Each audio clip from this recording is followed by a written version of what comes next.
fucking recording? Hey, Yep. we're live. We're live.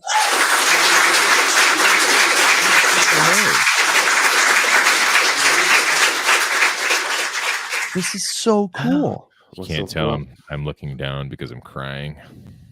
Why are you crying, Bill? I'm always crying inside. I don't want you to be sad. Adam told me about his day earlier. I'm like, man, Adam, your life is like an antidepressant commercial. Do you suffer from Adam's life? If so, you might be depressed. Here, take some of these. Hey, man, I it's pretty hard sometimes. I go through a lot of crap. So I know. Life can be rough. You know, it's hard being hard all the time. Hard all the time. Life gives you lemons. Fuck you it. make mango passion lemonade. Hey, like you know perfect. what? We forgot to talk about what we were going to talk about today. What were we going to talk? Oh, we didn't. Okay, so what should we talk about on the show? We can talk about some. I told you I was here during the pre-show, whatever, blah blah blah, cluckety fucking do shit you guys call it. And guess what? You guys didn't do it. I don't show up. You guys are like, you know what we should do? Chris and Adam are talking. I'm out of it a little bit today. We did good. Did we do good last week? I don't know. I wasn't there. We'll just cover right now. So what should we cover tonight? We can cover I thought of some really cool Christmas ideas for you guys, like Christmas presents that I'm going to send you guys. So those are going to be really cool.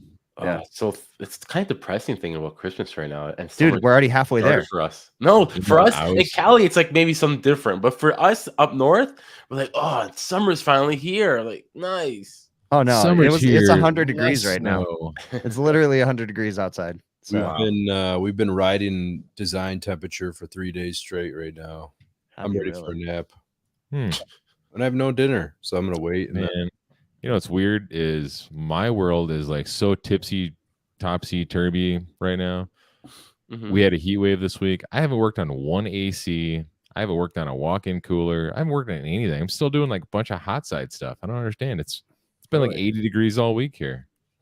I'll tell you that I am slow in a weird way. Like it's 100 degrees outside, and I went into a supply house, and guys like, "So are you guys slammed right now?" And I was like, "Not really." Like, you know, but we're very, very. It is weird. Like same thing here. Like we're very on top of things, but then also restaurants are holding back on a lot of things. Like I went up to a rooftop this last week because I'm very proactive. Like I have restaurants that don't do maintenances, and when I go on, when I'm there, I look at everything. I go walk around all the ACs, look at the air codes, and I'll just send emails. Hey, you got 5 units that have low pressure codes. What do you want to do? You know, like, you want me to take care of it? So usually they say, yeah, take care of it. So I went up onto the roof and I go, everything, all the condensers are plugged, dude. You need, like, we're about to get a heat wave. Do you want me to clean everything? And he's like, nah. He goes, coil cleaners are coming next month. And I'm like, all right, whatever. That'll turn into a service call, you know, and I'll clean it on a Saturday at Friday overtime. Night service call, or Saturday. Exactly.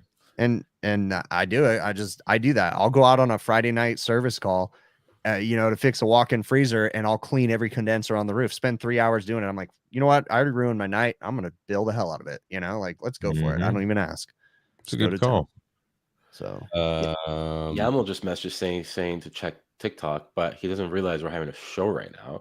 But maybe he's telling everybody to check out the TikTok because he wants to post that thing, that image that he made of me, probably. Oh, that dancing singy head, whatever that is. Thing. Yeah. Yeah. They just discovered apps in Mexico shortly. When you guys like are going nonstop during the day and you like come home and you still feel like you're full of adrenaline, and then like you sit down and all of a sudden, like, does it just like come over you? Sure. Like the weight of your life comes back onto your shoulders, sort of thing. Yeah. And you're like, I can just go to sleep right now. Yeah. Well, yeah. Sometimes I'll come home and then like the family is all ready for me to come home and they want to talk to me. And I'm like, guys, I need like 20 minutes. Just let me just decompress for 20 minutes. And wait, you guys can say that and not get yelled at? Yeah. Yep. I say that and it turns into like a big thing. That's not what happens at Chris's house. He comes home and he's like, I just need a few minutes. And his wife's like, as his wife is like taking his boots off for him. My dog's licking my face. Yep. His kids are giving him hugs, telling him how wonderful he is. We made you a hot I just need 20 minutes. And they're like, whatever you want, Dad. We love you. No, my kids could care less. Although my youngest daughter, who's 12, she's kind of like into me. You know, she's like, hey, Dad, what's going on? She gives me hugs. My 15-year-old.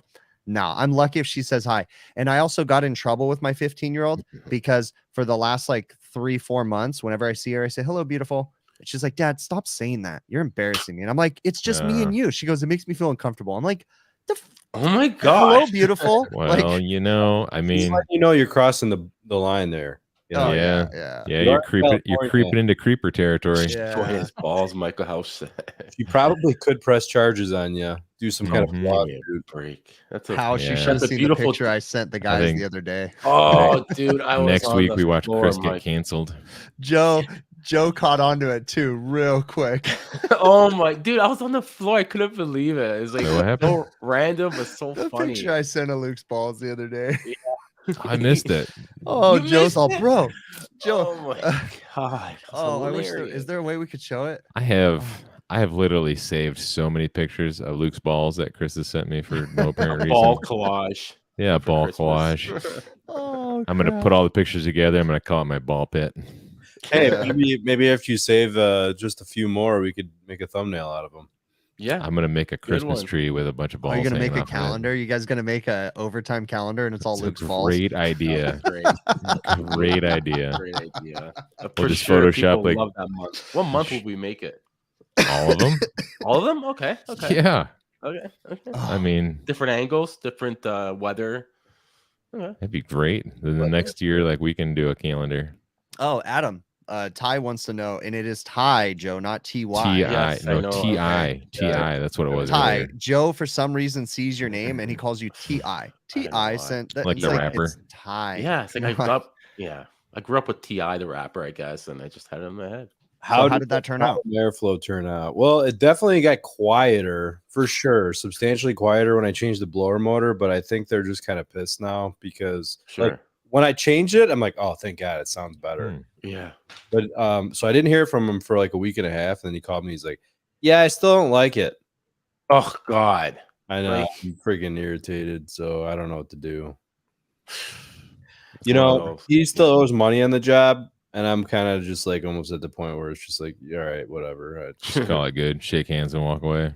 I mean, I don't know. I want to fix it for him, but it is quieter. What does he want from me? You know? Yeah. So last week in closing on the show, we had talked about sending pictures of old HVAC tools if you guys had any, and we got a crap ton of pictures from Ty. Ty has a lot of great stuff. They're awesome. Like, it was really cool. Do you have any of those you can show, Adam? You're putting me on the spot here. I got this. Hey, real quick, while you guys are doing that, let's do a roll call real quick. Yeah. Luke and Randy are watching, I'm sure.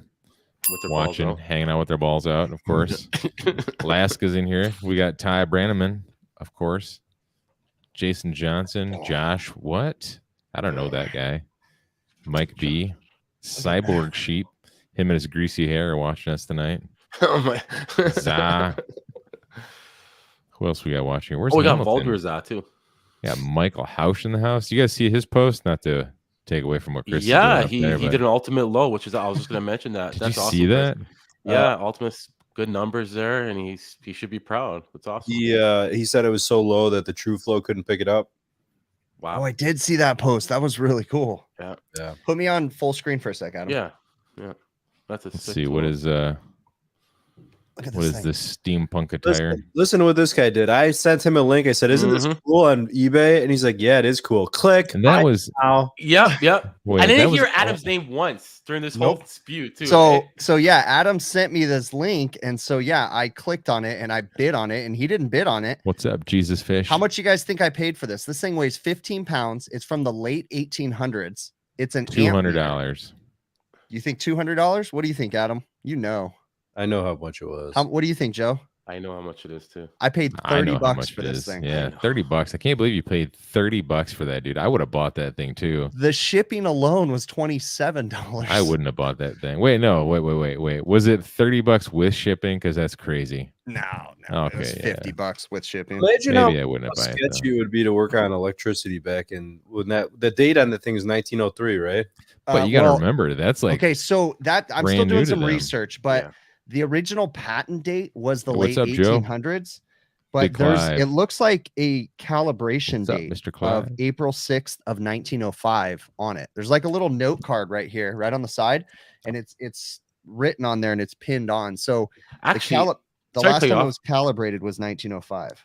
I'll cut you off for a minute, Chris. We're talking about HVAC guys because it's a meter, but look at all the electronic guys we have in the chat. Jonathan and Clive. I was just gonna say, I wonder if Clive's got any fancy old tools. Yeah, they're probably getting some chubs in their pants too, if you know what I mean. Yeah, I do know what you mean. Hey, Chris, you mean boners? Is that General Electric? Is that no? That's Weston. It's Weston Instruments. It's an amp meter for DC for DC current. Basically. Have you done any research into the Weston company? A little bit. Ty Branneman, I text that to Ty and he sent me a bunch of links, so it made it really easy. So I started reading up on the Weston guy. And I wonder if that turns into Westinghouse, maybe. No, Westinghouse was different, I think. No, this is Weston Instruments. Do you think you could like send it in and have it calibrated? Be like, yeah. I'll call Bill Spohn and ask Bill if he has anybody that knows they can calibrate that for me. I'll probably just go to his toolbox and pull that out and be like, "Oh, you mean one like this?" Yeah, you're right. So I was reading like the quick little research about it. It's really interesting. The Weston guy that made this, like, he was a brilliant dude and has a bunch of patents under his name. He patented a bunch of electrical. Clive says he's got old medical electrical devices. Oh, that's cool. I used to have a dentist lamp, like one of those big weird lamps on a rotating arm thing. I used to have one in my garage. I would move it all over my bench and stuff. Yeah, super cool. Before we go to Ty's pictures, Mike B said Tesla got Westinghouse on the map. If you guys haven't, do me a favor, go watch The Men Who Built America. It's a History Channel miniseries documentary, and it romanticizes Westinghouse, Nikolai Tesla, Thomas Edison, Cornelius Vanderbilt, all the men that founded and built America with the different industries of oil, gas, all this different stuff. It's a great TV series. I've seen the Ford one. There was no women involved? No. I'm sure there was, but they did not romanticize them in this. Like the sandwiches that built America or something. But that is a great little docu-series for sure. That was awesome. But it's been a while since I've watched a good documentary too. I need one. That one, they add drama and stuff too. I mean, it's real, but it's also interesting because when you watch The Men Who Built America, that's why they made unions.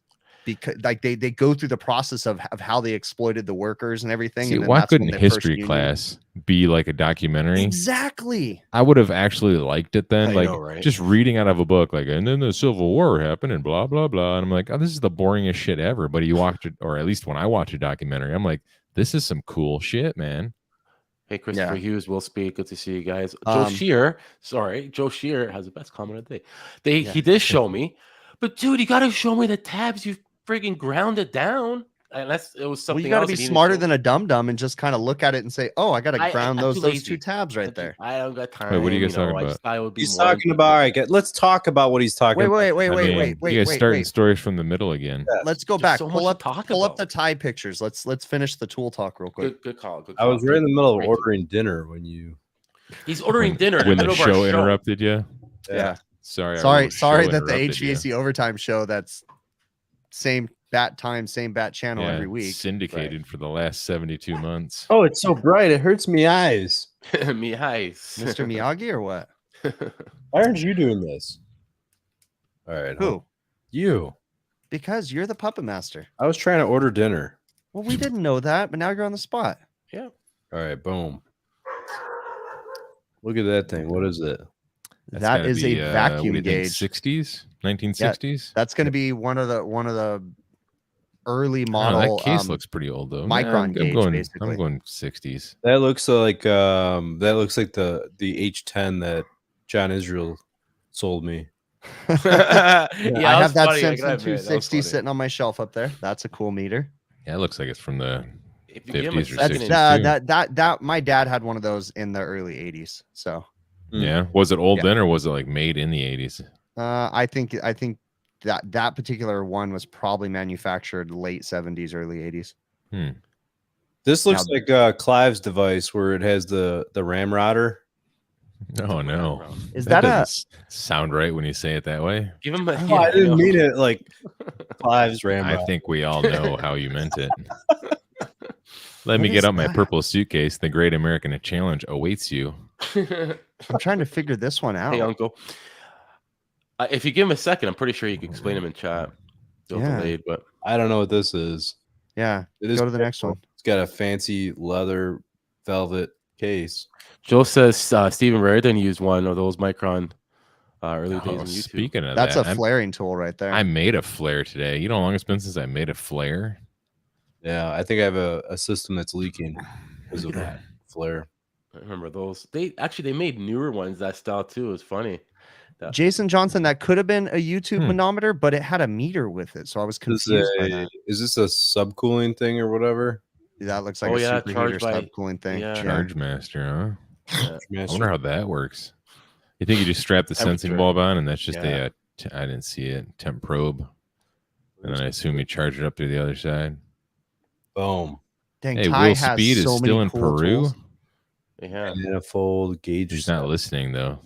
He's got the original box, Bill, just like your Imperial. Manifold. Oh, yeah. Manifold sausage set. Hermetic compressor analyzer. Got Wait. Is that what that is? Heat pump service. Yeah. No, that's a heat pump circuit board, basically, is what that is. Oh, cool. Different modes. Like, yeah, heat pump service analyzer. You can throw it into defrost and do all that. Hey, I have those. Cool. Yeah, if people that are watching right now, if you guys have, I have that Annie. That's two cool. of those. If you guys have cool tools that you guys have, send them to the HVACOvertime@gmail.com email, and we'll maybe show them on the next show. Is that what we're doing again? Sure. We used to do show and tell back like 75 episodes ago. Anemotherm air meter. We're That's bringing it interesting. back. What is that little do-hacker right there? I don't know. Air meter. I think you I don't know, you look at it, look through it maybe. I don't know what the hell that thing is. That looks like something from Lost in Space. One probe goes in your mouth and one goes in your butt. That's all I know. If it doesn't taste right, you got to. You know what? Oh, you switch them. Shoot. What is the movie? There's an old movie with Robin Williams, and he goes to a resort where they're supposed to make like a health resort, and it's where the dude invents cornflakes. Shoot. Dude, this is like, it looks like a lie detector. It prints it out. Resistance bulb thermometer, huh? Temperature recorder. How do I make it not zoomed Look anymore? at that. It's doing more and more. Hold on, guys. Just go to the negative side. Oh, there you go. Okay. Adam, you're such a tool. No, it happens on. Speaking of tools, right? Speaking of old tools. It happens on the mouse. Oh, now I know how to do it. That's so cool. Oh, you learn something new every day. Look, it's the H10. This is the exact. I think that Ty, did I send you the one that John Israel sold me? That was funny. Man, that is cool. So happy to get it. Yeah, it is. So happy to get an H10. And John's like, hey guys, or he's like, hey man, do you want to buy an H10? He's like, it's in really good shape. Yeah. I send him money, and then this thing shows up in the mail. I'm like, what the? That was hilarious. All right. So what is this one? Part 3? Nice. You know, John, he's a good guy. He's a rascal. He's a hustler. Those are great display keys, just like Chris. Speaking you put them of on hustlers, a shelf and we still couldn't lock the ultimate hustler down, could we? Who's that? The master of the hustle. He's a shyster. Oh, see how he slipped in and slipped out? Exactly. So here's a quick what's the word I'm looking for? Story, I guess. Yeah. I was just gonna, I don't know. Side story. Overlords. Anyway, pull up our. We had a few weeks ago. I sent a group message to J-Dub the Moneymaker. Look at this freaking probe. I know. Say, like, what is that mess, dude? Combustion analyzer from 1935. That's awesome. That's just crazy. I would not trust that thing. You guys see this right now? Go to regular is that screen. Melted that handle? Regular screen. Yeah, regular screen for a second. This guy's over here like making out with me over here. Oh. Well, what's up, buddy? Chris tells me to do this, and then he gets bored and he wants some more attention. No, this guy just comes up here and starts making out with me, dude. What's up? What's up? It's like if a grinder profile pic came to life, it'd be Chris. All right, look at this. You know, imagine like 20 years from now, the tools that we have that we're playing with are and like the latest, greatest, like these new digital gauges, like. That's what they're going to look at like 20 years from now. They're going to be like, remember these job link probes? I'm like, oh my God, those are so big and everything. And they're like, I can't believe people use that shit. And I'm going to regret sending you my iManifold kit because 20 years from now, I'm going to want it. Well, I asked you for that actually originally, but you're like, no, dude, this is gonna be a collector's item. Did I really say that to you? Yeah, what a dick. Well, but Bill actually wants to use it. Yeah, I actually did use it on that ice machine the other day. How'd it work? Good. Love it. You know what? I have this exact same thermostat I hung on my wall. I want that thermostat. Do you? It's like one of the early programmable thermostats. So watch this. He's gonna show it. Ready? No, that's a. Hey, I'll trade you some smart probes for it. Oh, right there. This the spoiling smart probes that he gave you. Yes. Look at this. The clock pops off of this thing, and then you could set your temperatures for your. Oh, that is awesome for that time I love of the day. 1950s technology. And look at it's got the key here, and you wind it like a regular click clock. All I want is for Elon Musk to send me back into the 1950s just for like a couple days. Pre-Honeywell, he's saying. You know, that is. I wouldn't fit in probably, but I would love to just be in the 1950s, man. You would fit in perfectly. I'd be coming home from work on a daily basis and being like, "To the moon, Alice! To the moon! To the moon, you bitch!"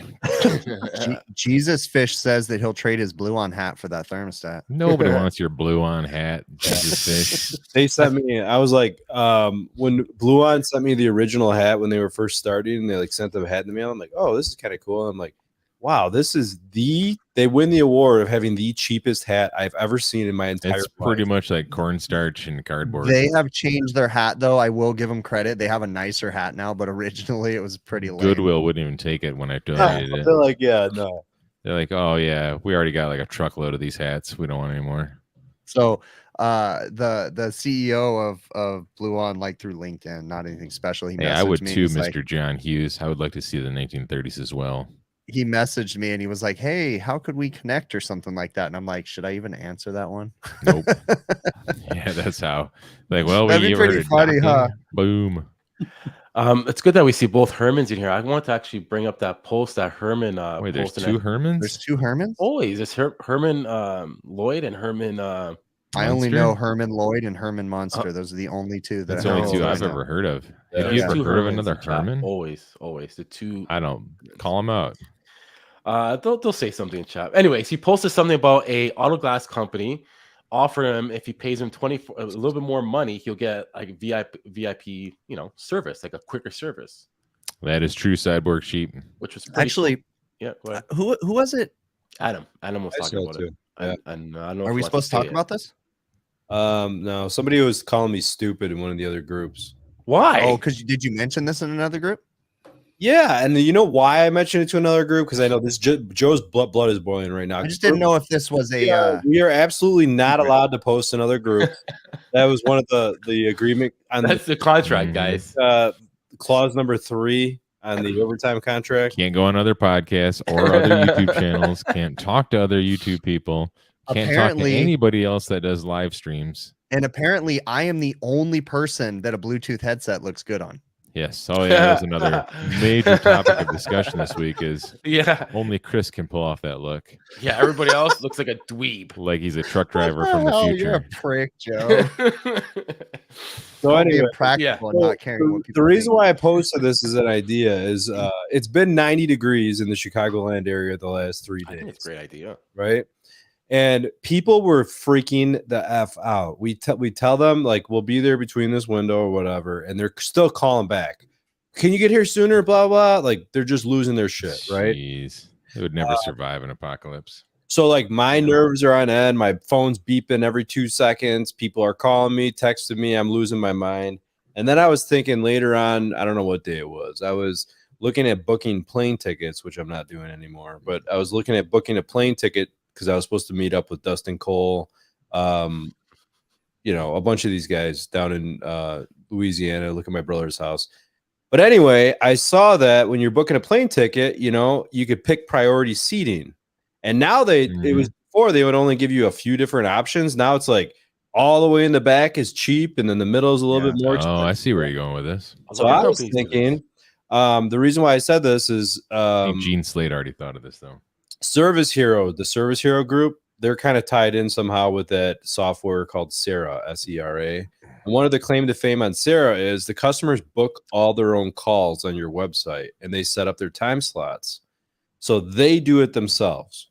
So I was thinking, if people are losing their crap and they're like, I wanted you to be here now. Hey, what's up, Trevor? Let them pay for their time slot. You want a premium time slot? You got to pay for a premium time slot. I think it's a great idea. What's so basically they book a service call. Normally they get in line, first come, first serve. Yeah, you book a service call. It's like, hey, we're booked out for 3 days. You're 3 days out right now. And it's like, well, I don't want to wait 3 days. Well, okay, well, you don't want to wait 3 days. You pay $300 for like you want to be, priority. Like, how do you cut that off? Because obviously, like, everybody can't be a priority. Like, make it like eBay. So it's like, you were just outbid. You were next to the line, and now you're just outbid. That's a good idea. Oh, it's an app. It's literally an app, and they get to see. Joe Shear says, "Yep, terrible idea." I'm with Ty. I think it's a good idea. Honestly. I think it's an awesome idea. Yeah, oh, that's too funny. There's like a bidding war. Adam made $6,000, and he hasn't even done one service call. Yeah. People are just exactly right. And then you show up and like, yeah, I'm gonna have to order some parts. This sounds just like something that J-Dub Moneymaker would pitch. I told you, Gene Slade already thought of this idea. I mean, because my whole point with that is like you could diffuse all the customers like in their anger of being hot, and you'd be like, hey, well, when are you gonna be there? You want me here? You make me here. You buy it, baby. Put your money where your mouth is. Adam's literally finishing the last braze joint on a compressor. He's like, yep, I gotta go. See ya. Sorry. They just paid me $1,000. Yeah, I'm out. Somebody just outbid you. And they're like, you're already here though. I'm like, I don't care. Yep, selling your like open your checkbook for highest bidder. It's an interesting hey, what's up, Pat? idea. I can see a lot of holes in it though, but it's interesting. I mean, it's obviously not gonna happen. But like I was thinking like Hughesman, how you doing? In times I don't feel like typing, so I'm just talking. I can tell. Yeah, I prioritize by urgency. So hey, wait, Joe has a better idea. No, I like Michael. What he said as well. I can see that prioritize by maintenance level. That's pretty cool.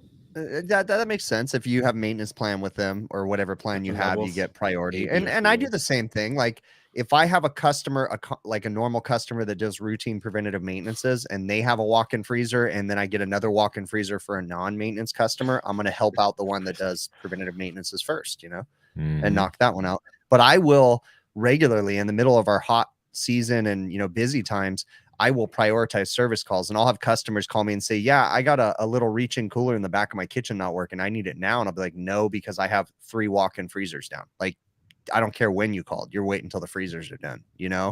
So we'll prioritize freezers, walk-in coolers, ice machines, and dining room air conditioners. Kitchen air conditioners, I don't prioritize because, we need to keep the customers cool. And then, we work on the kitchen ones depending on severity. So, well, and see, like that business model of like bidding for the priority spot wouldn't really work in the restaurant industry. No, anyway, in general, but it's an idea.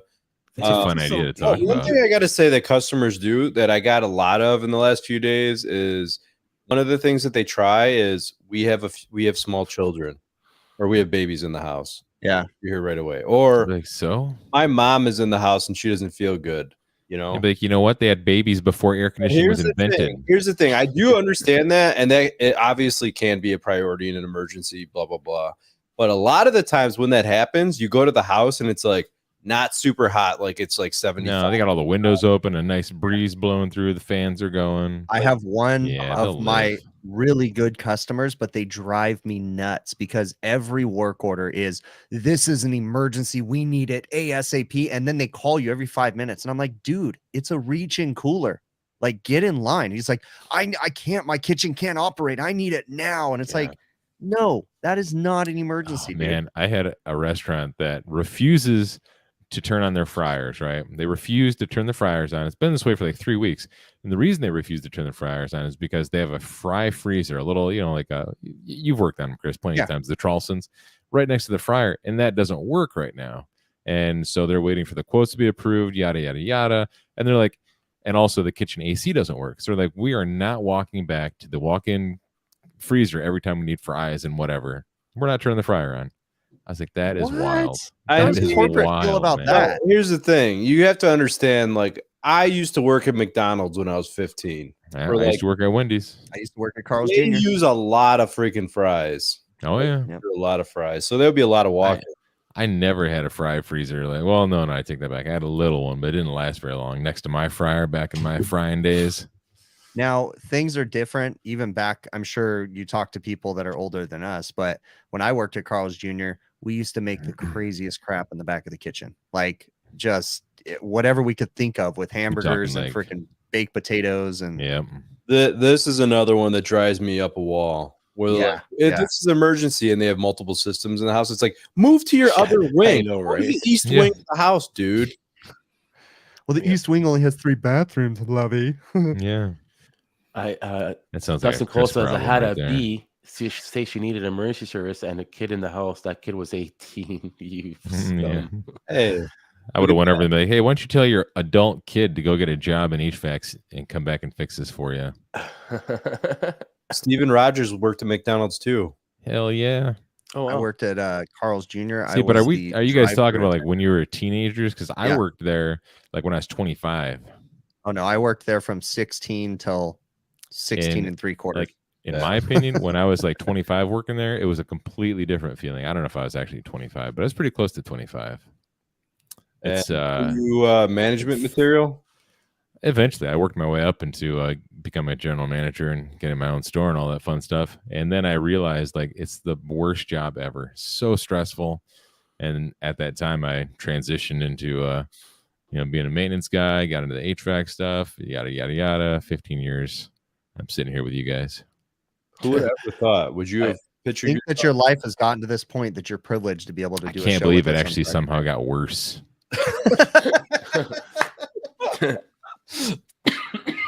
But on a serious note, the other day I was thinking about this, and I'm going to segue into another topic here, so try to keep me on point.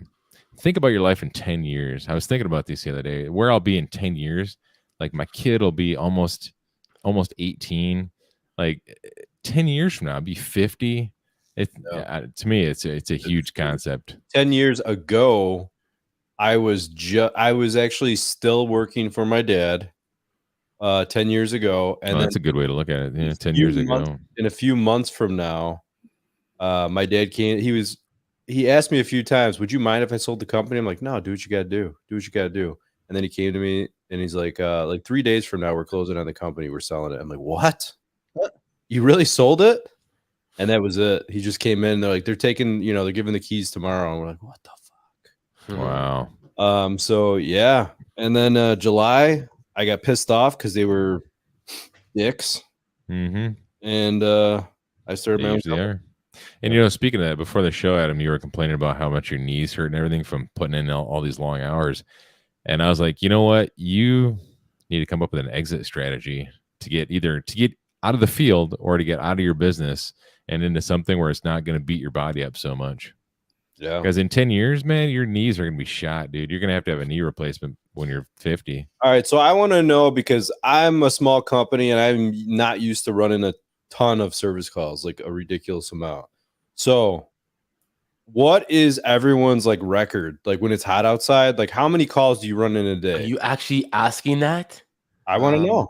I mean, there could be a Larry that doesn't even know how to do his job. Yeah. But I get the question. In the middle of the summer, when I'm super slammed, I think I've probably done around 25 calls. Each one is like $30,000. Well, and I want to know how far apart they are from each other too. Like how long is the drive time? Yeah, my drive times are like 4 hours. My drive times are an hour to 2 hours, and mine, like in the middle of the summer, like when we have if I do 6 to 7 calls a day, I'm literally going out, washing condensers, hitting pressure controls, saying I'll be back next week to go through it, and then I'm just putting fires out. That's all I'm doing is putting fires out, and then we just go back. Yeah, I'm with you, Mike B. I do about maybe 4 or 5 on a busy day, but my drive times are hour to 2 hours apart sometimes. Why they're doing that? Dodger asks, why 97 hours? Holy shit! Sorry, Joe. We need so much humidity in the winter, but not in the summer. That's a good question. Honestly, though, if you know how to read the psychrometric chart, just go left. Let's say 50 to 60. You'll see relative humidity goes lower. That's why you're adding humidity because the air is colder and it can't hold as much moisture. Right. Why you're adding water to the air or moisture to the air. If you know how to read it. Yeah, this is the time of year where I don't have to moisturize. It's great. Hold on a second. From what I understand, I might be wrong, but there is humidity in the air in the wintertime. And I think a lot of times you're driving it out by heating your house because your house leaks. Like if you have a tight house, a lot of times you don't need humidifiers, right? Right. Okay, I guess you could say that. You have like a nice foam house. Ask How. She's a genius. Get him in. But I still would think that by heating the air, you're still going to be, let's say, you could say drying the air. So where are you gonna dry it too? What do you mean dry it too? Dry it too. You dry it out and it goes down the condensate pipe. I mean, we have time about winter though. No, boom. No, it's not how it works. Now that's a good point. Where does it go if it is drying everything out? Like, so Steve Rogers says, yeah, correct. A tight house needs less humidification. Interesting. I guess because different pressures, you're going to lose some in the outside because the pressure differential, wherever. Like as the walls pressure. And like floor warm up, is it just leaking? That warm air is taking moisture and just leaking through the house. Let's think about this. How a house works. I'm gonna do this at the risk of sounding ridiculous to people. Yeah, that's all right. That's the point of learning. You're in good hands. So you have a house, right? Oh yeah, you're just fucking wrong, bro. Well, some people have houses. Some people have trailer houses. I think, like you said, Adam, it's true, and obviously Steven Rogers confirmed that you have air leaking in the bottom portion of the house, right? Mm-hmm. And then it rises up with the heat and leaves out the roof. Sure, wherever it leaks. But I just think that I'm just trying to think through. I'm having my mind through like the airflow and what's happening. Okay. Or you know what? Since we're taking that air, which is now cooled down, we run it through this furnace, we heat it up, it expands, it now has the ability to hold more moisture. Where's it going to get that moisture? It's going to take it from its surroundings, right? Like it's going to pull it from the walls and the floor. With a humidifier, you're actually raising dew point. No, I'm talking about like why we need a humidifier to begin. Like where's the moisture go? Like why do we need humidification in the wintertime anyway? That's what I was just. Well, what I just said. Can you draw the psychrometric chart on your whiteboard? I'm not going to draw nothing. You kind of. Why do you have a whiteboard behind you if you're not going to draw shit out, bro? Joe. I could quickly do it, but like in a humidifier, I think you're kind of you're trading sensible. I guess sensible to latent, so you're kind of raising the dew point of the air, and you're adding moisture to the air. That's the only time you're really, and then in the summer you're kind of doing the opposite. Wait a minute, you're raising the dew point of the air. Yeah. Are you talking about when you're adding moisture, humidifying it? Humidifying, yes. Yes. Yeah. But I think Adam, you're right. Like there's leakage, different pressure points. You're gonna leak to the outside. You should have you got to get somebody that knows what they're talking about in here. Steven Rogers, Michael Hausch, But that's a good question. It seems so simple. Oh yeah, why do we need a humidifier? Like we know the fundamentals why, but there's more to it. Because you don't have humidity in your house. You want more. You want to raise the relative. Yeah, because I get itchy. Where does it go? Where does the humidity go? That's what I was saying. A humidifier in my house. That's why I said I think it's when the air, in my opinion, this is what I'm theorizing, is the air warms up, the air expands, it can now hold more moisture, and it pulls that moisture from the walls and the floor and its surroundings. Mm-hmm. That's my theory. And again, I don't think about this too often. Leakage. You're right. Like it does heat up and it can hold more. So the loss of moisture in your home is mostly due to leakage. Is that what I'm understanding here? That's what I've heard too. I heard if you have a nice tight house, like you don't really need a humidifier. You know, this makes sense. It does make sense, though. Honestly, yeah. There's energy in both points, and here's another thing too, because high pressure always moves to low pressure. Right. Wet always moves to dry. Right. So why does it move out? Why does the humidity leave through the leaks? Like, is it drier outside? Like, what is causing this to happen? Is it just because of the airflow? That's. I think the low pressure outside. It must be lower pressure outside for. It's got to be equalization because that hot air that just pulled all the humidity from the walls is looking to equalize. So it goes out the leaks. I think everyone's a little hot seeks cold. Everyone's a little bit dumber from watching us and listening for the last 5 minutes. Listen, I feel like it's dry. Look, Michael House, it's drier outside. Listen, guys, we're in. I think this is a good conversation. Yeah, hit it again, Joe. It's good to look. It's good. You got to remember, like, not every HVAC guy sitting around is going to be a Steven Rogers or a Michael Hausch. They're just regular guys like us. One time I called Michael Hausch for something. I don't remember what it was. He's like, yeah, I'm in the middle of I'm like, you got a minute? He's like, yeah, I'm reading like the psychometric something. I don't remember what it was. But yeah. Look at that, Adam. You were right. Pressure difference due to the stack effect. Measuring moisture content. So I'm close. I just don't know how to put words behind it. I figure you're talking about stack effect, but I would say measuring moisture content is easier, either grains of moisture or dew point. Yeah. Relative humidity. See, T-Lech is kind of talking about what I was thinking. And then you got TY. Yeah, TY Banana Man. Can we just call him TY Banana Man? TY Banana Man. Okay. I like that much better. That's what we're gonna call you from now on. You're gonna have to make a TY Banana Man overtime shirt. Hey, I'll get him one of them creepy banana dolls. Oh, I remember those. Yeah, we'll get dog ate that. We'll get like a little TY like name tag on it, and he'll be like TY Banana Man.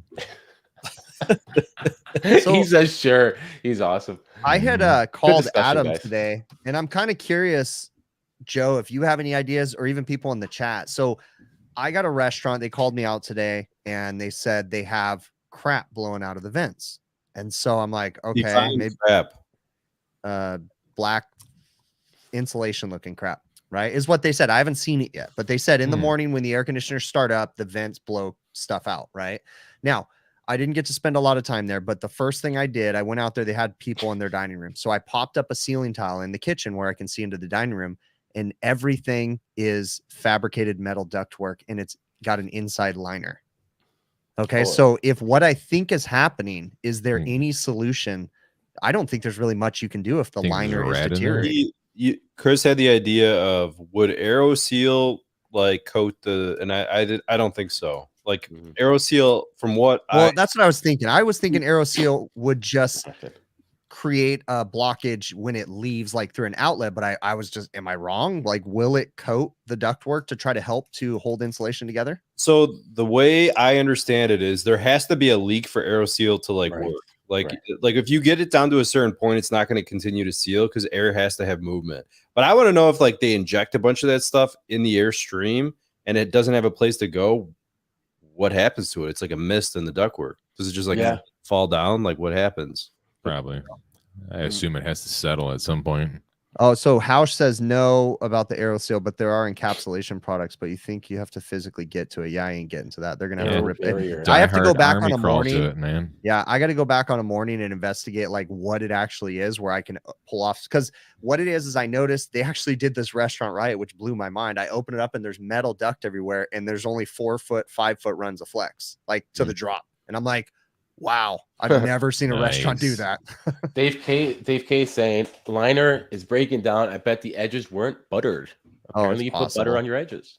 Probably. And this is also a late 80s, early 90s restaurant. So it's like that stuff is probably just beat down inside that ductwork. And I'm not, if it is that, if it does need new stuff, that's not even something I would do. I just be like, guys, you need to get someone in here that can spend 2 days ripping your entire ceiling apart and pulling out old and redoing sheet metal. You know, like that is a giant job that I do not have the techs for.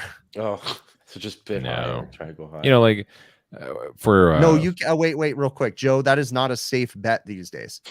You're right. These customers are spending money hand over fist. Like, true. I just had a restaurant. My last video, I think that cost the restaurant like $8,000. What was that? Wow. $6,000. So it was something stupid. I remember I think I had to change a blower assembly, convert the system over to 407C. Actually, no, that one didn't cost that much. That one was only like $3,000 actually. I quoted an $8,000 fryer repair this week. I have one that I'm about to do that I haven't made a video on yet, where I'm going to change. It's a 12-ton AC. I'm changing an evaporator, a compressor. We're changing a compressor, the oil in another compressor, and we're changing the blower assembly in a 2004. They don't want to, or well, I mean, they can't replace it probably because they can't get a unit. Can't get them. So they authorized all this, and I'm like, are you kidding me? Like, and they're like, yeah, just do it. It's like, oh my gosh, man. Nope. Well, that's kind of why I had to quote a $8,000 repair on a fryer. It's because new fryers are like 40 weeks out or something ridiculous. But I don't know. It's real stupid. The world of fryers is stupid sometimes. I've been quoting pretty high prices on stuff just because I'm so busy, and people just keep taking it. They accept the bids, and I'm just like, yeah, damn, I don't. They called my bluff. I gotta go higher next time. No, but I'm working tomorrow. We're doing a full install tomorrow, and then working on Sunday too. Man, that's wild. You know, let's get back to this exit strategy that we kind of got sidetracked down by psychometrics, because I think this is something everybody should think about. I wish I would have thought about this much, much earlier in life, because I would have invested more. I would have had a game plan together so I could retire earlier in life, but I can't, unfortunately, right now. In 10 years, Adam, like I said earlier, your knees are going to be shot. Like, you need an exit strategy. We need to figure out an exit strategy for you right now on this show. I have an idea of what I want to do, but I just don't know how to make it happen and I don't know how to get the money to be able to be comfortable, because I'm the kind of person that has to be over prepared for everything. So, you know, and I'm nowhere near it, but like my ideal goal is to have an entire year's income saved in the bank. Like, and I'm not talking skimping. I want to live comfortably, like, and I don't know when I'll ever get there, but I mean, you can't go buy your own vegetables, for God's sake. I know. This guy just installed 27 cameras around his house, and I'm 27. I installed 10 because just when he's out of the room, he wants to make sure nobody's touching his stuff or his money or nothing. And he also wants to get every angle possible of Luke's balls. Yeah. True. That is a true statement. True. None of his cameras are more than 2 feet off the ground. Oh man. But no, like what are you gonna do in 10 years, Adam? Like, seriously, when your knees are shot and you still only got, like, you know, honestly, Dumb and Dumber working for you. All these guys that we meet and that I talk to, I ask them the same questions. I think the first one I ever asked it to was John Ellis. I said, can you give me advice? How do I get to where you're at? What do I do to get your job? You know, and I've asked a bunch of these guys that, you know, John has an awesome freaking gig. He works for Goodman and Van Dyken, traveling around the country, making the big bucks. Yeah. You know, some people, I think you guys say that though. You guys say about this and that, but some people enjoy it. I got 2 mentors. I just was telling you about they might enjoy it, but if your knees hurt every day, I'm like, I would enjoy this, but I can't walk. Like, no, I know, but let's say my latest mentor. Some people enjoy it. He's a mechanical engineer, PH. He's still on his knees, 63 years old. He enjoys it. He makes his money. I can see enjoying it, but like, excuse my language. If every day you're just filled with physical pain because your body hurts so much, not physical pain every day. Come on. And you know what I gotta say though, in the last 3-4 days of me working, I've been tired as heck. I've been going to sleep at like 9:30, and then like naturally I wake up at like 4:30 in the morning before my alarm clock goes off. Keep in mind too, guys, like, you guys don't do anything to take care of yourselves. Like, you might take some multivitamins, but like, you guys aren't eating healthy. You're not stretching. I mean, you're not living, you know, a healthy lifestyle. And that's not knocking you guys. It's getting to the point too. I want to get back to what our goals are to exit plans and stuff, but to your point, Bill, it's getting to the point that, like, this last week I went to work and I'm like, oh, why does my neck? And I'm like, and I instantly thought, Bill's gonna think, did you stretch? And it's like, fuck you, Bill. You know what's funny? Bill's like, you guys are not really that healthy. As I'm like scrolling through Grubhub, you can't see it, but Italian beef egg rolls I'm looking at right now. You want? I got my Cheez-Its and bastards. My granola bar with peanut butter right here. So see, and that's what I mean. In 10 years, you guys are going to be, I don't know, Chris will have diabetes, Adam can't walk anymore, and Joe will be like, what pain? You guys aren't in pain. Come on, be a man. You guys, that's because Joe has the fancy Canadian healthcare where he doesn't have to do anything. That's true. He can go to the doctor, get physical therapy. Yeah. You should shave your beard and just keep the mustache. You look like a Magnum PI or something like that. I know. Yeah, okay. So let's get back, because I didn't finish mine. So the start of my goal would be to have an entire year's salary saved up, right? To have that, and then be able to continue to do that. That would be a goal, right? I don't need to be billionaire or anything, but I mean, I want to be comfortable, but I would like to start traveling more. And I would like to be able to be like a consultant or a rep or something for like manufacturers, going around and looking at problem things and trying to help them solve them. Like that'd be something fun. That would be awesome to do that, wouldn't it? That would. I'd like to be able to travel and still be able to make videos, go look at cool places. Like I still want to be able to like problem solve, like do all this stuff, or like at the very least, like train and work with new guys somehow. I don't know if I'm gonna ever actually get to that point, but that's it for a different conversation. Park ranger, Chris. You think I should go with the cheesesteak? Who said about the park ranger? Fat diabetes. The park ranger is in another life. That is my goal. Like, or not my goal. That would be in another life. I wouldn't want to change my family or anything, but instead of doing HVAC, I would have become like a park ranger. And I'm not talking, you know, at the park down the street. I'm talking in the middle of Yellowstone with the short khaki shorts. Yeah, 100 and the stupid hat. And he wears the scarf too. Oh yeah, dude, I'm in it. Guaranteed. The sunscreen on his nose right there. Yep. The dude who like trades his real money for fake money 100% has the outfit already. Guaranteed. Yeah, guaranteed. Oh, I don't, but I am totally gonna order a park ranger outfit now. I'll bet you they role play. Anybody out there? I wear a large shirt, large jacket. I wear a large hat, and my pant size is about a 36, 32. So my mailing address is in my show notes of any of my videos. You can see it.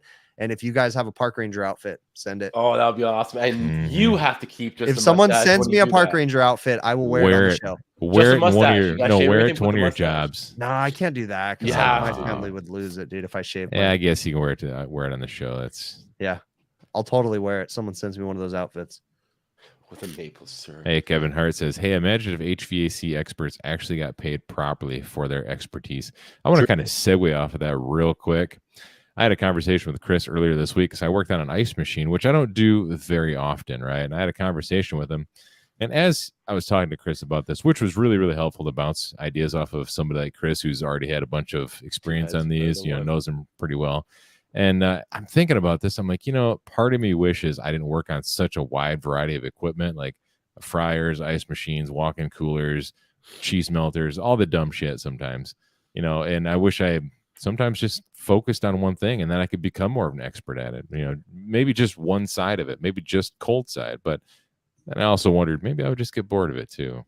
But in that same conversation we were having, number one, I feel bad because sometimes, and it's funny too, because Brett says the same thing to me when I ask him commercial refrigeration questions. Because when I get on the phone with you, Bill, I'm like, dude, am I rambling too much? Because I'm like, just like, did you check this, this, and it's just ramblings coming out of my mouth. And I'm like, does any of that make sense to you, dude? Because like I sometimes just go off on tangents, and Brett does the same thing. Like when he's passionate about what he knows, I ask him a question. And it's funny because we were having that conversation, Bill. And then I was telling you, like, dude, I work on all kinds of crap, like weird stuff. And then I told you I was working on this weird deli case. It's not weird, but it's an old gravity case that's probably, what did I say, like 30 feet long. And it's 3 cases put together. And I was telling my apprentice, because my apprentice was working with me, and I'm like, this is right at the edge of something that we can't work on anymore. And he's and I'm explaining to him, I said, it's not that I can't figure it out. It's that it's hard to teach the troubleshooting skills that you have to walk up to something unknown. It's hard to tell people. Like I walked up and I'm like, okay, I can figure this out, So I start looking into it and it's like, well, let's break it down to basics. My sight glass is flashing. It's not iced up. It's low on refrigerant. So we start there, so I know the fundamentals of refrigeration, but I don't know. I work on a variety of stuff too. So I think that's a great mindset, which I literally feel like I've just developed over the last couple of years. Like that mindset of it's not being able to work on anything isn't because you've already worked on everything. It's because you're confident, even though you've never seen that before, you're confident that you can figure it out. Yeah. That's it. That's simple. Yeah. And step back. I have worked on this particular case before, but the first time I walked up, I was like, what is this? And then you open up. Do you charge full price for your time when you're like kind of learning something? Or are you like, Yes, but I'm also willing to if I feel like something took me too much time, I'm also willing to kick back the hours. Yeah, for sure. What the hell is my dog doing? Air curtain. Yeah, it's true. It was all about the air curtain. Actually, now that I remember, T. Lech did a good post in the group about oil being trapped in the evap. It was pretty neat post. Oh, yeah, he blew it out. So many of us. I've done it in the past. You know, I've you're in a done it rush before, doing a too. service call, changing the compressor. Oh, you disconnect the line. Chris is going to be snorting lines, I think. Luke's over here making noise. I'm like, what the hell is he doing? He's over here just knocking a piece of PVC across the house. Yeah, what's he doing with your Coke straw? This dog, it's got dog. He's down here like, hey, can I have it, Dad? Can I have it? No, he's whack him sitting right like in the a good balls boy. with that. No, Luke, that is not for you. Dog. No, that is not yours, bud. Joe's gonna sneeze. I was going to. So but anyways, let's get to yours, Joe. What's your exit plan? Like, what is your goal? I'm not thinking about that yet. Okay. He doesn't. We got to finish the conversation. Yeah, bro. we should. You guys all should be thinking about retirement your now. Back and your knees are gonna be jacked because you're always in 10 years, man. You can enjoy it all you want, but if you hurt every what's day, your dream? Like, what's your dream job? You know, I don't know. I'm yelling at homeless people and kids. I'm in the moment right now, just living. Right now, it doesn't bother me. Right now, I know it's gonna hurt me. Maybe in the future, but hopefully in the future, I'll have a little bit better, a little bit easier. But we'll see. We'll see. Interesting, because like I'm a worrywart, so like I'm always like, for instance, let me think about this every day, man. Dude, I'm gonna explain my craziness. Years ago, we were like massively in debt, and we followed the Dave Ramsey program. It was a pain in the butt. We paid everything off. Took 2 years, you know, just beans and rice, down. Man. But after that, you know, I was very reluctant to use credit cards just because I worked so hard to not pay credit cards off. Right. So we're fine. We're doing good and stuff. And then my wife wants to get my kids braces. And I'm like, okay, but I don't have that cash saved up. She's like, well, we have it in the bank. And I go, no, that's the emergency fund. Like, I need the cash saved up. She's like, well, they have 0% interest financing. And I'm like, no, we're not doing financing. Like, I freak out about that stuff and I over prepare. And I was like, I have to be able to have the money in hand to hand it to them before I'm doing. And so that's how nutty I am when it comes to preparing for, you know, the retirement and things. Like, I'm just worried. I'm saving. Well, but at the same time, I'm trying not to make sure that I don't enjoy my life along the way. So, well, you know, with that little story that you said, Chris, think about this. Think about 5 years from now. You have to get a knee replaced, or 10 years from now, you have to get one of your knees replaced because it's just blown it right out. Like, you're going to be out of work for who knows? I don't know, a month, 3 months. I don't know how long it takes. I want to know. You're going to be out of work. Like, what are you going to do then? Right. How does it feel like to get a knee replaced? Is it just like your knee's like brand new again? You could start all over. I imagine you have to go months of physical therapy. I imagine it's like being a baby and having to learn how to walk carefully again. Like, you probably have to be so careful and slowly ease it. Although I will say that, do you guys watch? I watch random YouTube stuff, but Jamie O'Brien, he's a YouTube surfer guy that I watch, and he just got like knee surgery. And then I seen him out there surfing, and I'm like, how did he just snap back to reality like that? So I don't know. Oh, there goes gravity. Up. There goes Jessica. Jessica, her youngest is graduating high school. I didn't realize you were so old. Check this out. Oh, man. Sean S. At the company I work for, when you're nearing retirement age, they turn you into a trainer and you train new techs. But what if you're not a good trainer? Yeah, I mean, just don't like people. Just because you're old and been doing it for 20 years doesn't mean you can be a good trainer. Oh, which reminds me, Adam, you know, if you were thinking about getting into like some sort of consulting role, I know Trevor one time talked about this in one of his random conversations that he got started that I was eavesdropping on. And he said the best thing he ever did, or one of the best things he ever did, was took classes on public speaking and really learned how to say what you need to say, or, you know, really get across to your audience. Yeah, I think that's a good idea. That could really go far. You know, for me, I find that if I prepare when it comes to like public speaking, I'm not good at preparing. I'm good at just getting up there and talking. I just get up there. I've tried, like for Brian's even, not saying anything was amazing with what I did. I just do more motivational talks, but more than education. But when I get up there, I try to write things down, and then I try to focus so hard on keeping on track that it doesn't vibe for me. So I bet you Chris has a podium in his house, and that's how he talks to his family, from a podium.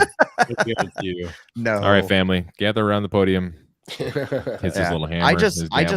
I've learned that I just like to go up there and just talk, and just stuff comes out. And honestly, I don't remember what stuff came out. I hope it's good, but I don't know, like, that I could ever be like, I think I could be a trainer, but whenever I do something, I want to be the best at it. So I would want, if I'm going to like, if one day I'm like, I'm going to be a trainer, like all of a sudden I'm like, everything I do is going to be focused on becoming a trainer. I want to be the best. Like I want to be, top notch, like, better than Trevor's, better than the Brett Pretzels, better than the everybody else out there that's really giving good educational content. But when it comes to like speaking, like you're talking, Chris. Yeah. I tend to ramble on because I feel sometimes my message isn't getting across. It's not clicking with the other person. There's a lot of things where I tend to ramble. I tend to pause a long time in between words. Adam. You see this one? TY Banana Man. Oh, he said, imagine an inexperienced tech wearing Google glasses and you seeing what they see and guiding them. I think that's totally coming. People Brett like Blue On right now is doing that. Blue On is pushing on their tech support stuff. But did you guys see too that, I don't know if we've talked about this publicly, but I knew that something was up because they were doing this tech support thing at Blue On where they're helping on the residential calls and stuff. And they're not charging anything. And I'm like, I don't get it. I don't get the business plan here. Well, now they've rolled it out that in that conversation, at least my understanding, if they guide you through a thing and say that this is what's wrong, they're going to send you a link with all the parts that you might need. And then they get a commission from the supply house you buy it from. That's Blue On's line on that one. So they're giving the tech support so that way they can give you're a lead for them basically. So that way they can say, okay, you diagnosed a bad compressor in these parts, and they're off the hook if there's a callback or anything. Yep. And they get like a 2 or 3% commission from the select supply house they're going to, and boom. And it's like, okay, that's an interesting business model, and that's going to happen more and more. Where did you hear this from? The Blue On stuff? Yeah. I just do a lot of internet research. So just if you go to Blue On's website and start looking at who the investors are, and then start looking at business plans and then press releases from Blue On, and then you can kind of put it all together. So damn, you can't tell your secrets. Like, come on. I mean, for somebody that was yelling at Blue On to get out of his freaking chat and stop promoting, sure know a lot about him. Yeah. Yep. I'm curious. I don't think Blue On's a bad company. I just didn't like their marketing person 2 years ago. They may not even have the same person. And if they do, maybe they learned and they don't just start trying to self-promote in your live stream chat. Michael's saying you could stream from MeasureQuick. Have you guys used a new 2.0 MeasureQuick? Okay. I'm sorry, but it is damn confusing. And I know I'm an idiot, but I cannot figure out the new MeasureQuick. I've used qubits 2 times on the same jobs 2 times. Like I'm so confused. I'm like, I don't know how to find this job that I created. I'll just use more qubits. Like, boom. It's like the engineers from Aeon got together with the people who created Photoshop, and they're like, all right, Jim Bergman, we figured out a way to make this even more unusable and unfriendly. Let's do it. I appreciate all the technology, but I was so utterly confused on the new update. And again, I am not their demo. I'm an idiot. I think they're shrinking the demographic. They're shrinking it by making it only for like engineers and super smart people. And then I seen classic view. I click it and my phone glitched, went to white screen, and I'm like, oh, well, I mean, forget this. Phone. Test the app. Let me just, or field piece. I need some readings here. I haven't had a chance to play with it yet. I wanted to. I didn't look deep into it, but I needed it quick. I opened it and I was like, oh no, I don't have time for this right now. I do not have time for this right now. It is downright confusing, and I get it though. Like I understand why he's doing it.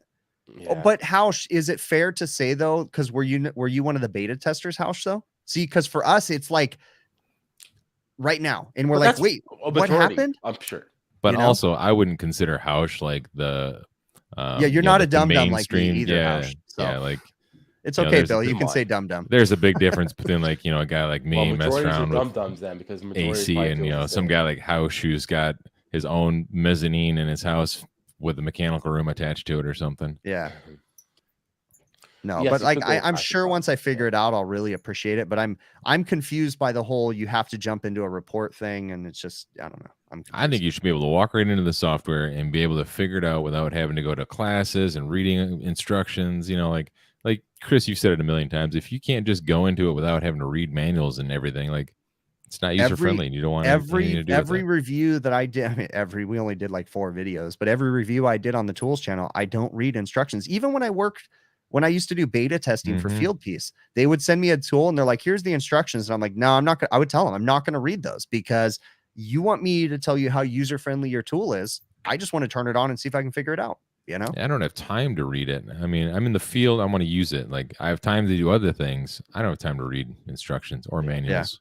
So Hausch, again, I have since figured that out, you know, that you can navigate through, but I think there's something about the app though, too, that I don't have to input all the customer's information, but I want to because it's there and I have a hard time not filling out forms. Like if the form is on there and I'm just like, I feel like I have to, and then I get lost in the customer information and setting the project up. Like I've since figured out how you can go to Classic and pull up the gauges and, you know, I'll just stick to my iManifold screen. But I do have to say something. Like, again, Jim was instrumental, if not one of the main people designing the iManifold, the original OG software, right? And he was coming up with some of it, right? Why can't it be as easy as the iManifold? You turn it on, it's there, and then you can click a tab and enter customers' information if you want to. Like, it's just... I don't even do that. I just use, I mean, I just use it for, you know, just gauges and temperature probes and whatnot. Yeah. But again, I do like Measure Quick, and I will continue to use it. I will. Just for now, I'm just frustrated and confused with it. So until I figure it out. Miss Betty Burkett says the show tonight is the one that will be helpful to many others. Oh, thank you. Well, once a year we have to do that once a year. We have to make an educational sort of show. She's awesome. Betty Burkhart wins comment of the night. I wonder what Joe Shear's talking about. He got a prototype finally and it was terrible. Yeah, any idea what he's talking about? Hey, if that is the real Joe Shear. I'll have to go back to drawing. Joe Shear, are you talking about field piece prototypes? I know there was a lot of new people getting beta tester tools, but I'm not a beta tester anymore, so I don't know where you're going with that, Joe. Laska, you rascal. T, I want to ask you, T, if you're still in chat. I'm pretty sure you're here. Hi. Did you figure out why it was all the oil got trapped there? It was because, you know, cycling. Like, why did the oil get trapped in that evap? Anyways, context, Joe. We have no idea what you're talking about. He made a post about oil being trapped in the evaporator. I just want to know why. Why does that happen? We kind of talked about this a couple of weeks ago. Why does that happen? Why does oil get trapped in an evaporator? It could be many reasons, but I want to know why. Well, your refrigerant velocity is not moving fast enough to move the droplets of oil. But then at the same time, oil really theoretically shouldn't be leaving the compressor in mass amounts. Right. So flooded starts, because flooded starts will get the refrigerant all mixed in with the oil, and then you start it up and the oil leaves with the refrigerant. Yeah, that's one way. But then just improper velocity. Meaning like overcharged. Migration. What's that? Meaning overcharged? No, flooded starts when refrigerant migrates to the compressor, and it just sits in the the liquid refrigerant will mix with the oil in the compressor, and then it starts and then it pushes all the oil out. What kind of system was this though? I think it was just it's just like an AC system. VRF, I think just No, for some reason I was thinking it was a walk-in. It was pretty cool though. He pulled out quite a bit of oil on the thing. He blasted it out. Well, you're talking about Thomas Lech. Yeah, I thought you were talking about Ty. Yes, I did see that post where he showed he said 2 compressors later and he was blowing out all the oil. Yeah. Well, it's 4 compressors, and honestly, I would have done the same thing. After 4 compressors, you have to open that thing. I'm sorry. But we have done it. I've done it in the past. I haven't, after 1, 2, whatever. I'm like, okay. We talked about this before. Getting the oil out of an evap, though, like if you're just blasting with nitrogen, like you're getting some of it out. Some of it's going to travel with the nitrogen, but I feel like more so that nitrogen is just finding its path of least resistance right through the center of that oil. There was a video that I made years ago where I said don't use compressed air or CO2 or nitrogen to blow out drains, and someone's like, I do all the time, you don't know what you're talking about. And it's like, no, because if you have crap, and this is just pointing your out thing, Bill, if you have crap stuck in a drain, the air or the nitrogen will go right over the crap. So the concept of the oil, you're not mixing the oil, you're more or less hoping that you're going to get a big thanks Kobayashi block of oil to push the nitrogen to push it out with. But remember though, if you have bad refrigerant velocity, you're never going to get that oil out. I mean, once it's there, it's not leaving again. That's right. I know it's probably doing the same thing, only in reverse, but what if you had a shop vac? Hit it with a shop vac? I mean, shop vac's going to suck, but then you're just going to get the air is going to find this path of least resistance through the center of that tubing anyway. I think if you truly wanted, I mean, got to replace it. Yeah. taking components out. I mean, you're going to get some out. You can drill a coil or something like that, which is just nuts. But I've heard of people doing it. You know, drill a hole. Pounds. It was 15 pounds overcharge, and it was short circuit. Yeah, interesting. Yeah, it's crazy. RX11, I'm not into that. And Al Anonymous, again, I used it for most of my career. He said RX11. The thing about RX11 was I realized that most of my career I wasn't using it right, because, and this is the fault of the manufacturers for not making this information easier. Again, I don't read instructions, okay, because I'm an idiot. But if you use RX11, you're actually supposed to make a restriction in the suction line or liquid line that you're blowing out. So you're supposed to pinch the line down to where there's a tiny little opening, and you're supposed to blast in RX11, then pump it full of 400 PSI of nitrogen. And then that creates a backlog. So that way the RX11 flushes the walls of the copper pipe. So most of the RX11 that I ever used, you just put in an open line, and then a little bit of something came out, and you just assumed it boiled out, right? Well, what happens if there's little bits of that solvent still in the system, and then you put refrigerant in it? What happens? You don't know, you know? I'm not a fan of doing the additives anymore, just because I don't see the need half the time. Yeah. Well, this chat's been pretty cool. There's some awesome people in chat. You guys are awesome. Oh, I didn't see what was. Did Joe Shearer say what he was talking about when he said a prototype? I'm not sure. It's going quick, the chat. Oh, Dave K says pinch your bird when you pee. I mean, that's pretty sound advice. Joe Shearer, you know his Melco bits, the reversible head Melco. Yeah. You know how they are better now because they triggered the quarter arrow. Yeah, he came up with that. I think I remember that, him doing a video. Remember that? He like grinded the tip off because of the too fat. Oh, that's too funny. Yeah, and then they copied him. They copied Joe. You should have trademarked that. But they should do it with the they should do it with the 5/16 side too. Right? Hell yeah.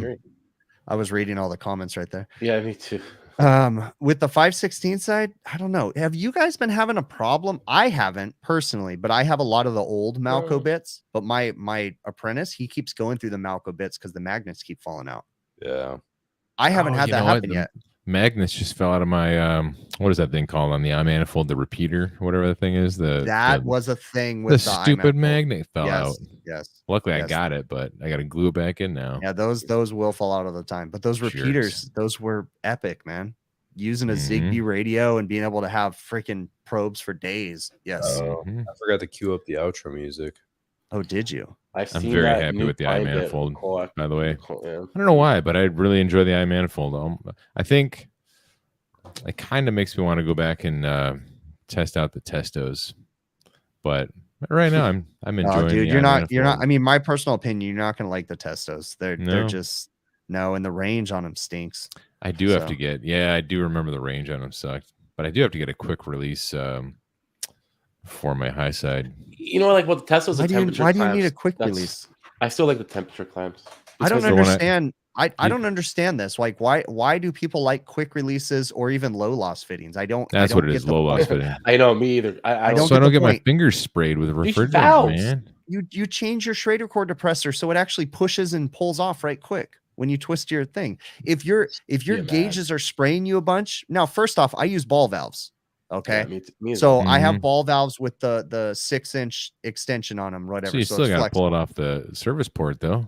You still got to unscrew it. And that's the point I'm trying to make. Is all you need, if you have a ball valve on there, there's really nothing there, and your Schrader depressor is probably like pushed down too far to where it's not releasing the Schrader. If you adjust your Schrader core depressor, that when you twist them off, it's a quarter turn and it doesn't spray refrigerant anymore. It's done. So it's your Schrader core depressor that's not adjusted right. So in the JB gauges, the yellow jack hoses, any of them, you just need to move the Schrader core depressor. I think, but yeah, I don't understand low loss. Low loss are horrible for evacuations. Refrigerant gets stuck in them. They go bad. I don't like low loss at all. I love them. I'm going to use them all the time now. Plus just because you hate them. They're fat, you know. Hey, look at that. Joe Shears says he's taking orders. Said anyone can send him some bits and he'll do the custom Joe Shearer grind. Oh, I love that dance move. The custom Joe Shearer grind. That's where you sit on a dude's lap. What I'm missing here. Hey, where'd Adam go? I don't know. Adam Aren't we just- supposed to be just ending the bounced. show? Like, why are we still going? Well, that's why he left. He's like, well, you guys aren't going to end it. I'm going to leave anyway. Huh. You guys are so You know? smart in chat. Good to see you all. Dustin, Troy, Dave, Ty, Christopher Hughes, Rogers, Joe Shear, Dave K. You guys are all awesome. Did these guys put me on screen? Oh my god. Thanks all the Hermans. T Lech, always awesome. Your posts are awesome. To all the people posting in overtime, you guys are awesome. Showing everybody your journey, our journey together. Good job, guys. Michael House. Later, guys. Later. I just can't end it. So if I end it, I don't know what will be on the screen. So I'm just going to stay here until someone decides to come back. Thanks, guys. See you next week. Hey, Joe. Oh, hey. Hi. I came back with you. Oh. The Grubhub driver, he asked me what do I think about the business I work for. Oh, did you tell him your boss is an asshole? Yeah, I said he's a dick. I wouldn't apply. Treadmill. Later, Dustin. Grubhub. What's going on here? Yep. I'm leaving. I'm leaving now. Hey, Cyborg. Not because you, Cyborg. I don't want to do any trickery on me. Yeah, we're just messing with Joe, but it is time to end it. We're going to end the show right now. So. Can I cue up the outro music? You can cue up the outro music. What's that going to take? I thought you were doing that for the last 27 minutes. I was going to get my food. I got fat diabetic. Look, Brussels sprouts.